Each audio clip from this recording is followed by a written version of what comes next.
ఎన్నేళ్ళ నుంచి చూస్తారు ఇక్కడ? నాకా ఇప్పుడు అత్తగారు ఊరా అమ్మగారు ఇది మీకు? ఇది తల్లిగారు ఊరే. తల్లిగారు ఊరేనా? తల్లిగారు ఊరే కానీ నన్ను అక్కడ కరుగుడెక్క ఇచ్చిండు. ఇక్కడనే ఉంటాను మేము. నాకు ఇప్పుడు 80 సంవత్సరాలు.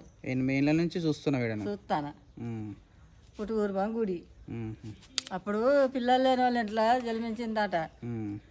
అయితే ఈ మైసాచి ఊదిబత్తీలు పుట్టించుడు అట్లా దేవుని గజి ఉంటుంది కదా, అలా చేసేదట. అయితే పెద్ద మనుషులు ఇద్దరు, ముసలమ్మ ముసలైన, మన ఇంట్లో ఇట్లా అవుతుంది, ఇది ఏంది కావచ్చు, మనకేమన్నా అవుతుందా ఏమని కాపలా కాసి ఇక దీపరాజాన్ని ఇచ్చి పోతాంటే ఆ ముసలోడు అడ్డం తిరిగిండట. అడ్డం తిరిగి, తల్లి నువ్వు దేవతవా దెయ్యానివా, మాకు మరి ఎందుకు, మరి మాకు మంచిగా ఉన్నది కానీ గుగ్గిలమ్మాయి చచ్చే వాసనలు వస్తాయి, మరి ఎందుకు మాకు ఇట్లా అవుతుంది తల్లి అంటే, నేను సమ్మక్కని. మనకు ఇక్కడ అమ్మవారు పాము రూపంలో దర్శనం ఇస్తుంటారా? దర్శనం అంటే ఇక ఎరకలేని వాళ్ళు సడన్లు వస్తారు కదా, వచ్చినాడు ఒక చుట్టూ ఇక్కడ జరిగేది ఇచ్చిందట. ఎవరు వాళ్ళు అత్తే పిల్లలు అసంటోళ్ళు అత్తే ఉరుకుతా అంటే ఉరికిపోయి బయట ఉండాలట. మా తమ్ముడు వచ్చిందట, తాతయ్య గారు అత్తయ్య గారు మేము దేవుని గుడి చూస్తామని ఎత్తే ఇట్లా అంటే, ఓ మీకు ఎంత అదృష్టం అయితే మీకు అనిపించింది సమ్మక్క తల్లి, పోదంపా అని మా తమ్ముడు తీసుకొని వస్తే లేనే లేదట. మళ్ళీ వెళ్ళిపోయిందమ్మ, మాయమైపోతుంది. ఉంటారా చాలా మంది ఇట్లా. మొన్న కూడా ఒక ఆమె వచ్చి ఈ గుళ్ళకి వచ్చుడే సప్పుడు అయిందట, ఉరికిపోయి అక్కడ ఉన్నదట. మా మరదలు వస్తారు, మళ్ళీ ఎందుకు వచ్చి బయట ఉన్నామమ్మా అంటే, నాకు మళ్ళీ పోతే సౌండ్ బస్సు మన సౌండ్ వినబడితే నేను బయటకు వచ్చిందమ్మా, నాకు భయం వేసింది అన్నదట. మా మరదలు వచ్చినాక వచ్చి పొట్టు పెట్టుకొని.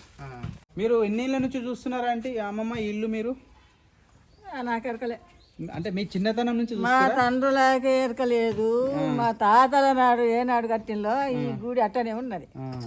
ఓకే. నువ్వు ఏమన్నా మీకు స్వయంగా అమ్మవారు కనబడడం అట్లా ఏమన్నా జరిగిందా నీకు? సో మీరు కనిపించింది అంటే, నువ్వు చిలకల గట్టుకు పోయినా నిండు జాతర నాడు పోతే ఇప్పుడు అదే దేవుని గుట్ట అక్కడ ఉంటుంది, పెద్ద గుట్ట. ఇక్కడ కూడా చిలకల గుట్టనా? సమ్మక్క గుట్టే. ఇక్కడ నుంచి కనబడుతుందా గుట్ట? కనిపిస్తుంది. Okay okay. ఇటుదా ఎటు ఉంటుంది?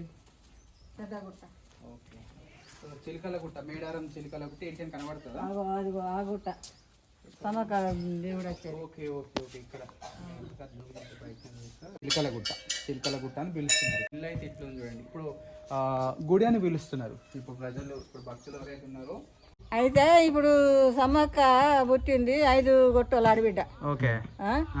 4వ గొట్టలు కోడలు. 4వ గొట్టలు అంటే సనపగాడు అంటే పోలిపోయినోళ్ళు, వీళ్ళు సందోలు ఈ ఊరోళ్ళు. 5వ గొట్టల ఆడబిడ్డ, 4వ గొట్టు కోడలు. పైడితరాజు 4వ గొట్ట అయినా. అంటే 4వ గోత్రికం. అయితే ఇక మా ఏం చేసిండ్రు, పైడితరాజుకున్న అవి సమ్మక్కకి పెళ్లి చేసిండ్రు. ఫస్ట్ పెళ్లి చేస్తే ఇప్పుడే చెల్లె మంచిగున్నాడా చెడ్డగున్నాడా పైడితరాజు అంటే, ఎత్తాటోడు చూసి రాపమ్మని నాగలమ్మని తోలిందట సమ్మక్క. తోలితే పైడి మెరుపులు మెరుతాడట. అబ్బా మాకు అవి చెప్పనని నేనే చేసుకుంటున్నాను ఆయన చేసింది. ఈ అక్క దగ్గర పోయి, అక్క మంచిగా లేడు, అన్ని పూసి కాళ్ళు శివుడు ముక్కు మంచిగా లేదు, బింగి శివులోడు అని చెప్పిందట. చెప్తే నిజమా అబద్ధమా అని పోలు మీద కూర్చున్నాక సమ్మక్క పోయి చూసిందట. అబ్బా మంచిగా లేదని మా చెల్లె పోయి కూర్చున్నదా, నామని దొబ్బేసి సమ్మక్క పోయి కూర్చున్నది. అందుకే పైడితరాజుతో లొట్టపోయింది, కన్ను లొట్టపోయింది. లొట్ట కన్నుడు అంటారు పైడితరాజుని. అంటే సౌతులు ఇద్దరు, నాగలమ్మన్న సమ్మక్క. సార్లమ్మలు ఇప్పుడు 5-6-7 సార్లమ్మలు ఉంటారు. రగత సార్లమ్మ, మూగ సార్లమ్మ, ముద్ద సార్లమ్మ, గంట సార్లమ్మ. ఇప్పుడు మన ఉసుకల దొరికి పుట్టింది ఉసుక సార్లమ్మ.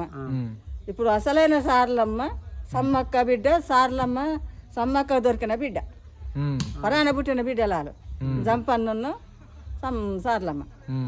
అట్లా. ఇప్పుడు సారక్క భర్త పెళ్లి చేసుకోలే? భర్త లేడు, సారక్క లేడు. నాకు తెలిసిన కాంచేది నాకు ఇప్పుడు 80 సంవత్సరాలు కానీ భర్త లేడు. అయితే గోవిందరాజు ఏమవుతాడు సమ్మక్కకు? మరి అక్కడ మేడారంలో గద్దెలు అట్లా పెట్టిరుగా మరి భార్య భర్తలని. సార్లమ్మకి భర్తగా ఇప్పుడు సమ్మక్క బిడ్డేనాయ సమ్మక్క బిడ్డేనా సార్లమ్మ సమ్మక్క మరిది సార్లమ్మకి తండ్రి అవుతాడు కానీ మరిది సమ్మక్క మరిది సార్లమ్మకి ఏమవుతాడు పిన్న తండ్రి కదా పిన్న తండ్రి. మరి అట్లా పెట్టిళ్ళు తోక తలకాయలు వేయకుండా అంటే మీరు పెద్ద మనుషులు అట్లా చెప్పలేరా మరి? అంటే ఏం మరి వాళ్ళ కెరక పెట్టింది వాళ్ళ కెరక. ఇప్పుడు సార్లమ్మ ఇప్పుడు సమ్మక్క అత్తే ఇప్పుడు దేవుడు వచ్చిన వాళ్ళకి చెప్తుంది నా భర్త నా తల మీద కొడుకు పడిద్దరాజు నా మరిది గోవిందరాజులు అని చెప్తుంది కానీ నా బిడ్డని ఆయనకి ఇచ్చానని చెప్పిందా? తప్పు.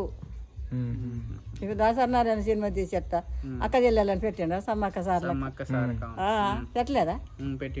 మరి అట్లా ఎరకలేని వాళ్ళు ఏందో చెప్తారు చెప్తే అట్లా. ఇంకా మా తమ్ముడు లేడు ఇలా నారిపోయే బయలు కానీ ఆయన ఇంకా మంచిగా చెప్తాడు. నా కొడుకు దగ్గర ఈ సమ్మక్క పుట్టింది వాళ్ళ అక్క చెల్లెళ్ళు ముగ్గురు నలుగురు నాట కానీ ఆ చరిత్ర నా కొడుకు దగ్గర ఎంత బుక్ ఉన్నది చదువుతా అంటే ఇన్నా నేను. ఓగింటికి గాడిబిడ్డనిచ్చిండు ఓగింటికి గాడిబిడ్డనిచ్చిండు సమ్మక్కని సనభగానికి ఇచ్చింది. సనభగాలు అంటే ఆరో గొట్టోళ్ళు ఆరో గోత్రికం అట్లా.